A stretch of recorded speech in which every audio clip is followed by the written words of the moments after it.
मैं रवि राय ज्योतिष सरोवर में आप सभी का हार्दिक स्वागत करता हूं। अपनी वीडियो की श्रृंखला में आज हम चर्चा करेंगे कि यदि मेष लग्न में द्वादश भावों में गुरु स्थित हों तो क्या फल देंगे। यानी मेष लग्न के जो 12 भाव हैं उसमें देव गुरु बृहस्पति विराजमान हो तो कैसा फल मिलेगा। तो सबसे पहले हमें यह समझना होगा कि गुरु स्वामी कहाँ के हैं। गुरु स्वामी हैं मेष लग्न में 9वें स्थान और द्वादश स्थान के। 9वां स्थान यानी आपके भाग्य का स्थान, धर्म का स्थान, द्वादश यानी व्यय का स्थान। अब इन दो घरों को, दो हाउसेस को कंट्रोल कर रहे हैं गुरु, और यदि अलग अलग उनकी स्थिति हो तो क्या फल मिलेगा। अच्छा ठीक है, दर्शकों की सुविधा के लिए मैं ये भी बताते जाऊंगा कि पहले घर में कौन सी राशि, कौन सा अंक लिखा होगा, दूसरे घर में कौन सा अंक लिखा होगा। इसी तरह 12 भाव में कौन सा अंक लिखा होगा, जिससे आप लोग ये बेहतर समझ पाए। शुरू करते हैं। देखिए, यदि प्रथम भाव में बृहस्पति विराजमान हो जाए, प्रथम घर यानी वहाँ 1 अंक लिखा होगा, यानी मेष राशि होगी। अब वहाँ पर कैसा फल देंगे। भाग्येश, अच्छा एक और चीज़ बता दूँ आपको, क्योंकि गुरु के भाग्येश होने से उनको व्यय का दोष कम लगेगा।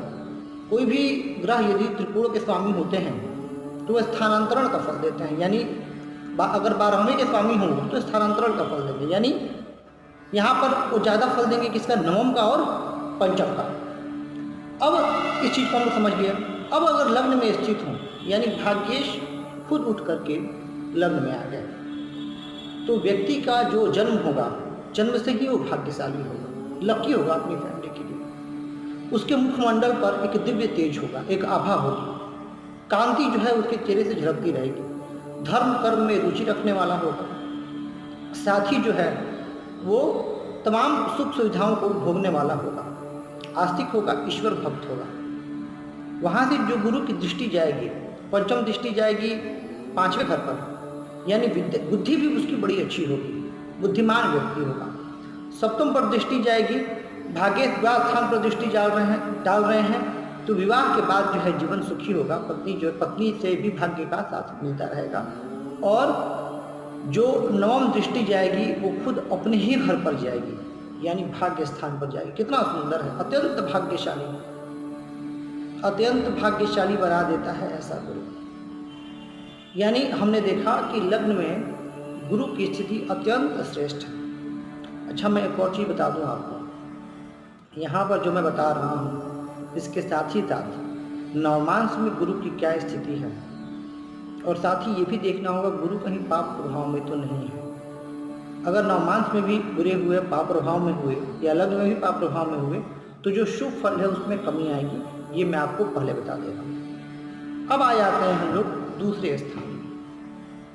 दूसरा स्थान यानी वृषभ राशि लिखी होगी, शुक्र का घर, भाग्येश और व्ययेश आकर के विराजमान हो गया वाणी स्थान में। अब यहाँ पर कुटुंब का भी स्थान है। अब यहाँ पर क्या फल देंगे, तो देखिए भाग्येश का धन में आना, धन के लिए तो सदैव अच्छा है, धनवान बनाएंगे। इसके अतिरिक्त वाणी बड़ी मधुर होगी।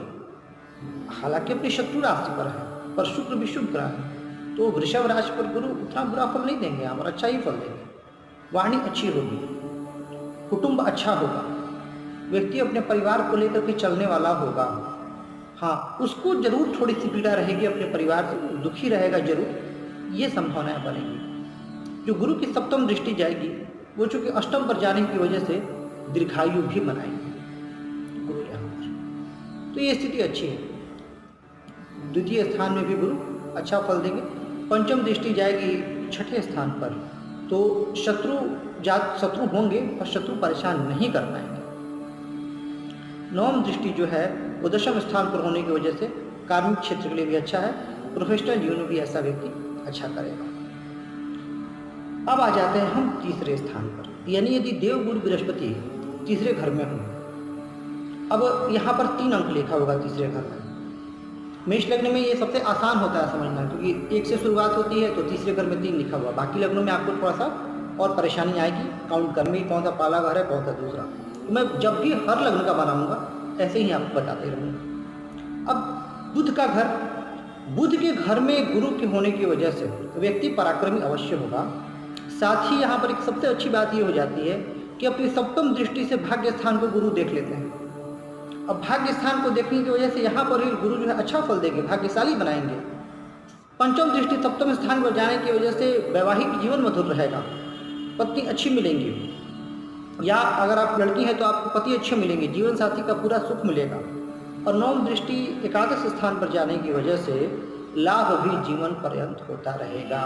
शर्त सिर्फ इतनी सी है कि गुरु में बल हो, पाप प्रभाव में ना हो, अस्त ना हो, ये सारी चीज़ें। चतुर्थ स्थान पे आ जाते हैं मिष्ट लग्न। चतुर्थ स्थान पर यहाँ गुरु आएंगे कर्क राशि पर। अब आप सब जानते हैं कि कर्क राशि पर गुरु उच्च के होते हैं, भाग्य उच्च करके होकर के सुख स्थान में विराजमान है, बहुत सुंदर। एक तो हंस योग भी लग जाएगा यहाँ पर, अब कहना ही क्या। भूमि, भवन, वाहन, माता, सबका सुख जीवन काल में मिलता रहेगा। अत्यंत लोकप्रिय जनता में, यदि ऐसा व्यक्ति चुनाव वगैरह लड़े तो भारी मात्रा में सफलता प्राप्त कर सकता है। पंचम दृष्टि जो है यहाँ पर गुरु की, वो जाएगी अष्टम स्थान पर। अष्टम स्थान पर पंचम दृष्टि जाने की वजह से यहाँ पर भाग्य ये दीर्घायु बना देंगे, गुण विद्याओं में रुचि दे देंगे। सप्तम दृष्टि जाएगी दशम स्थान पर, आप कार्मिक क्षेत्र में बहुत अच्छा करेंगे। अच्छा, एक और चीज़ लोग पूछते हैं, यहाँ बता दूं मैं आपको, यदि उच्च के ग्रह की जो सातवीं दृष्टि होगी वो हमेशा उसके नीच के घर पे होगी, नीच राशि पर होगी, तो क्या नीच राशि पर दृष्टि डालने पर क्या शुभ फलों में कमी आएगी? अब देखिए, मैं बता दूं आपको, यहाँ पर मेरा मत थोड़ा सा दूसरा है। यदि ऐसा हो तो उच्च के ग्रह का होने का लाभ क्या? नहीं, ऐसा मैं नहीं मानता, ऐसा नहीं है। उच्च के ग्रह की दृष्टि जा रही है, अपने से सातवें पर नीच दृष्टि जा रही है, तो भी वो ज़्यादा नुकसान नहीं देगा, थोड़ी बहुत कठिनाई दे सकता है, वो बहुत बुरा नहीं देगा, क्योंकि ग्रह खुद उच्च के हैं, और उच्च के हैं तो उनमें शुभत्व है, शुभ है। अब हम लोग आ जाते हैं पंचम स्थान पर। पंचम स्थान पर यानी एक त्रिकोण के स्वामी, नवम के स्वामी, द्वादश के स्वामी पंचम में आ जाए सूर्य की राशि पर। सूर्य की राशि पर आने की वजह से यहाँ पर भी बहुत अच्छा फल मिलेगा। बस सूर्य के साथ अस्त ना हो, ये ध्यान रखिएगा आप लोग। पंचम में गुरु कारक होते हैं, और कारक होकर के खुद अपने ही घर में, अपने ही स्थान में बैठ जाए जहाँ वो कारक होते हैं, तो कितना सुंदर फल मिलेगा। व्यक्ति बुद्धिमान होगा, इंटेलिजेंट होगा, उसकी संतति भी अच्छी होगी, पुत्र संतति भी होने की भी संभावना रहती है ऐसे गुरु में। साथ ही वहाँ से जो सप्तम दृष्टि जाएगी वो लाभ स्थान पर जाएगी, तो लाभ स्थान पर सप्तम दृष्टि जाने की वजह से व्यक्ति जो भी लाभ कमाएगा जीवन में, वो अच्छी तरीकों से कमाएगा, सात्विक तरीकों से कमाएगा, और अपनी बुद्धि से लाभ कमाएगा, कि बहुत जरूरी है उसको जानना इसमें, कि वो अपनी बुद्धि का उपयोग करेगा और उस बुद्धि से लाभ कमाएगा। गुरु की पंचम दृष्टि यहाँ खुद के ही घर पे जाएगी, नवम पे, कितना सुंदर, अत्यंत भाग्यशाली बना ऐसे गुरु। और गुरु की जो नवम दृष्टि है वो लग्न पर जाएगी, यानी कितनी श्रेष्ठ स्थिति बन रही है पंचम भाव में। लग्न पर दृष्टि जाने की वजह से यहाँ पर गुरु व्यक्ति को जीवन में अत्यंत ऊंचाई देंगे, उसका व्यक्तित्व भव्य होगा, उसका व्यक्तित्व प्रभावशाली होगा, समाज में एक गणमान्य और लोकप्रिय व्यक्ति होगा। अच्छा, एक और चीज़ है, ऐसा भी आप लोगों ने पढ़ा होगा, सुना होगा, या मैंने भी पढ़ा है कि गुरु जहाँ बैठते हैं वहाँ उस भाव की हानि करते हैं, और जहाँ दृष्टि डालते हैं उस भाव में अभिवृद्धि करते हैं। मैं इस बात से पूर्णतः सहमत नहीं हूँ, क्योंकि मेरा जो नज़रिया है ज्योतिष शास्त्र को समझने का, वो साइंटिफिक है और प्रैक्टिकल है। मैं कई कुंडली पर रिसर्च करता हूँ, उसके बाद ही मैं किसी निष्कर्ष पर पहुँचता हूँ। नरेंद्र मोदी जी की कुंडली में गुरु चतुर्थ स्थान में है, जनता का स्थान भी होता है। हाँ, सुख में उनकी कमी रही, शुरुआती जीवन जो उनका संघर्ष में रहा। माननीय प्रधानमंत्री श्री नरेंद्र मोदी जी का शुरुआती जीवन संघर्ष में रहा, लेकिन माता से आज भी उनको विशेष लगाव है, माता भी उनसे उतनी ही प्रेम करती है। देखिए, चतुर्थ स्थान जो होता है वो माता का स्थान भी होता है। अब यदि गुरु वहाँ नाश करते उस भाव का, तो क्या वो व्यक्ति इतनी साधारण स्थिति से उठ करके आज हमारे देश के और गौरवशाली प्रधानमंत्री, सशक्त प्रधानमंत्री बने? क्यों? सबके बारे में सोचने वाले, सबका भला चाहने वाले, जनता में अत्यंत लोकप्रिय, तो कहीं ना कहीं गुरु अच्छा फल दे रहा है। तो इस बात उससे डर जाना कि गुरु जिस भाव में होंगे उसका हानि करेंगे, ये तार्किक नहीं लगता। और भी कई परम्यूटेशन एंड कॉम्बिनेशन होते हैं जिसको हमें देखना पड़ता है। अब हम लोग आ जाते हैं छठे स्थान पर, यानी मेष लग्न में। वहाँ 6 अंक लिखा होगा, कन्या राशि होगी। अच्छा, अब 6 अंक होगा, कन्या राशि है, भाग्येश का छठे में आना अच्छा नहीं है, यहाँ पर उतना अच्छा फल नहीं देंगे। लेकिन द्वादश का छठे में आना विपरीत राज्यों पर आता है। अब वहाँ भी लग्नेश को देखना होगा कि लग्नेश कितने बली, यानी व्यक्ति के जीवन में शुरुआती संघर्ष अवश्य रहेगा और संघर्ष के बाद ही जीवन में निखार आएगा। रोग भी परेशान करेंगे, शत्रु भी परेशान करेंगे, कई बार कर्ज की भी स्थिति बन सकती है। कई बार आपके जीवन काल में ऐसा भी होगा कि आपको लगेगा कि अब आपका भाग्य साथ देने ही वाला है, पर अब अचानक से जो है चीज़ें आपके प्रतिकूल हो जाएंगी। तो यहाँ पर थोड़ा सा गुरु तकलीफ देंगे, लेकिन जो गुरु की दृष्टि जाएगी, पंचम दृष्टि दशम स्थान पर, वो अत्यंत बढ़िया, अत्यंत श्रेष्ठ है। वहाँ पर गुरु जो है आपको प्रोफेशनल फ्रंट पर आगे ले जाने का प्रयास करेंगे। सप्तम दृष्टि जाएगी द्वादश पर, खर्च जो होंगे आपके अवश्य होंगे, लेकिन शुभ कार्यों में होंगे। और नवम दृष्टि जाएगी धन स्थान पर, तो धन आएगा, देर से ही सही पर आएगा जरूर। अब आ जाते हैं हम लोग मेष लग्न के सप्तम भाव। अब नवमेष गुरु यदि सप्तम भाव में आ जाए तो क्या फल देंगे? अब देखिए, यहाँ भाग एक त्रिकोण का संबंध हो रहा है केंद्र से, लेकिन जो वहाँ राशि है वो शुक्र की राशि है, ठीक है। अब वो भी शुक्र की मूल त्रिकोण राशि मानी जाती है, तुला राशि। अब यहाँ पर आकर के गुरु जो है उतना अच्छा फल यहाँ नहीं देंगे सप्तम भाव। ये भी मैं प्रैक्टिकल अनुभव में बता रहा हूँ, क्योंकि एक तो शत्रु राशि, लेकिन यहाँ से जो दृष्टि डालेंगे वो लाभ स्थान पर, आपके वैवाहिक जीवन के लिए उतना अच्छा नहीं है, पर आपके लाभ के लिए ये गुरु अच्छा फल देंगे। लग्न पर जो दृष्टि डालेंगे तो आपको अत्यंत आध्यात्मिक बनाएंगे, आपका व्यक्तित्व तो बहुत अच्छा कर देंगे, परोपकारी, सदाचारी, नेक दिल इंसान होंगे आप। और पराक्रम पर दृष्टि डालेंगे, जो नवम दृष्टि जाएगी वो पराक्रम भाव पे जाएगी, इसकी वजह से आप पराक्रमी भी होंगे, लेकिन वैवाहिक जीवन के लिए उतना अच्छा नहीं। अष्टम स्थान में गुरु आते हैं। इस बारे में मुझे आप लोगों से कुछ विस्तृत बातें करनी है, क्योंकि यहाँ भी नवमेष अष्टम में आ रहे हैं और द्वादशेष अष्टम में आ रहे हैं। अब सामान्य और साधारण नियम ये है, यदि नवमेष छठे, आठवें या 12वें चले जाएं तो उतना अच्छा फल नहीं देते हैं, सामान्य नियम है। पर क्या इस स्थिति में यहाँ पर भी नियम लागू होगा क्या? अब नवमेष अष्टम में आ गए गुरु, तो क्या भाग्य बिल्कुल कमजोर कर देंगे? नहीं, ऐसा नहीं है। नवमेष अष्टम में आएंगे, उधर से द्वादशेष आएंगे तो विपरीत राजयोग बनेगा, एक बात। दूसरी बात, ऐसा मैंने कई जगह पढ़ा है, इसलिए आपको बता रहा हूँ कि स्पेशली यदि मेष लग्न गुरु नवमेष होकर के अष्टम में हो तो वो अच्छा फल देते हैं। इसके पीछे लॉजिक मुझे जो समझ में आ रहा है वो ये है कि जो अष्टम भाव है वो गूढ़ विद्याओं का भाव है, साथ ही अकस्मात धन प्राप्ति का भी भाव है।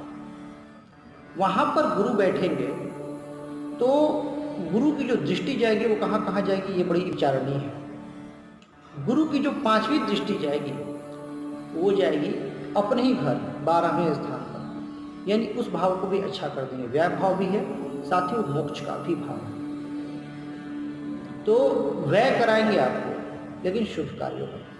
जो 7वीं दृष्टि जाएगी वो धन स्थान में जाएगी। अब यहाँ पर समझने वाली बात ये है कि नवमेष की दृष्टि जा रही है धन स्थान पर, यानी भाग्य स्थान के स्वामी खुद धन स्थान को देख रहे हैं। तो क्या ऐसे व्यक्ति के पास धन नहीं होगा क्या? बिल्कुल होगा। जो भाग्येश का कैसे ना कैसे करके भी यदि धनेश से संबंध बन जाए, धन भाव से संबंध बन जाए, तो फिर ऐसे व्यक्ति को धन की कमी नहीं रहती है, धन उसके पास आते ही रहता है। और जो सबसे इम्पोर्टेंट, जो सबसे महत्वपूर्ण बात, गुरु की जो 9वीं दृष्टि जाएगी वो कहाँ जाएगी?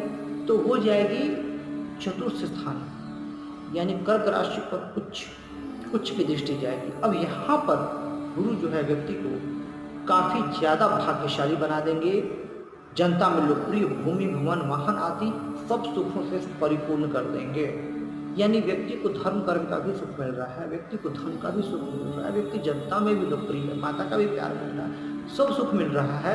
तो भाग्यहीन कैसे कहें हम उस व्यक्ति को? सिर्फ भाग्येश के अष्टम में आ जाने की वजह से। तो जिन भी दर्शकों की कुंडली में, जिन भी जातकों की कुंडली में गुरु की ये स्थिति हो, तो आप लोग उससे निराश ना हो। हाँ, हो सकता है कि प्रारंभिक कुछ अवरोध आ जाया करे, आपका कोई काम बनने वाला हो तो कभी कभार अवरोध आ जाया करे, पर इसका अर्थ कतई ये नहीं है कि जो आपका कार्य होगा, उस कार्य जो होगा वो सिद्ध नहीं होगा। अवश्यमेव आपका कार्य सिद्ध होगा। कई कुंडलियों पर रिसर्च के बाद मैं आपको ये बात बता रहा हूँ, इसलिए आप बिल्कुल परेशान ना होइएगा। अब आ जाते हैं हम लोग नवम भाव पर। नौमेश खुद 9 भाव में ही है, बहुत अच्छा। नौमेश के 9 भाव में होने की वजह से व्यक्ति धर्म कर्म में रुचि रखने वाला, भाग्य बहुत अच्छा उसका होगा, पिता के संबंध भी बहुत मधुर रहेंगे, सारी अच्छी स्थितियाँ बनेंगी यहाँ पर। इसके अलावा इनकी दृष्टि कहाँ जाएगी? तो इनकी जो 5वीं दृष्टि जाएगी वो जाएगी खुद लग्न पर। अब लग्न पर जाने की वजह से वही व्यक्तित्व, भव्य दिव्य व्यक्तित्व, ईश्वर में आस्था रखने वाला, आस्तिक, सदाचारी, नेकदिल, परोपकारी दृष्टि जाएगी, जो 7वीं दृष्टि पराक्रम में जाएगी। तो पराक्रमी होगा व्यक्ति, अपने जीवन काल में वो मेहनत करता रहेगा और आगे बढ़ता रहेगा।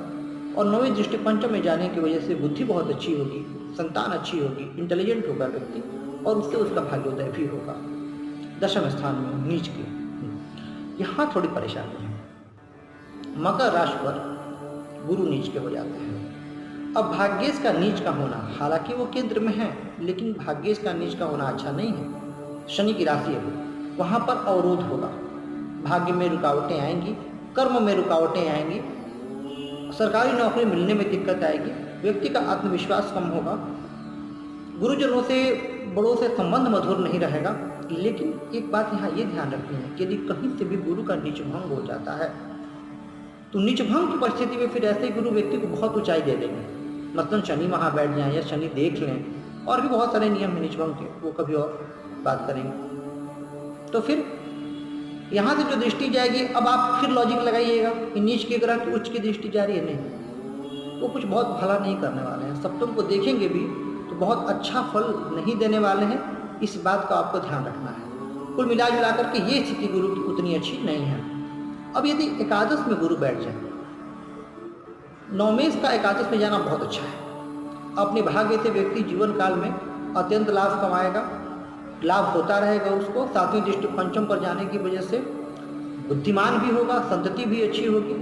कुल मिला जुला करके लाभ स्थान में बैठना अच्छा है, व्यक्ति जीवन काल में बहुत पैसा कमाएगा। नौमेश जाकर व्यय में बैठ जाए, व्यय खुद भी हैं, वो 12वें के भी स्वामी हैं, अच्छा है।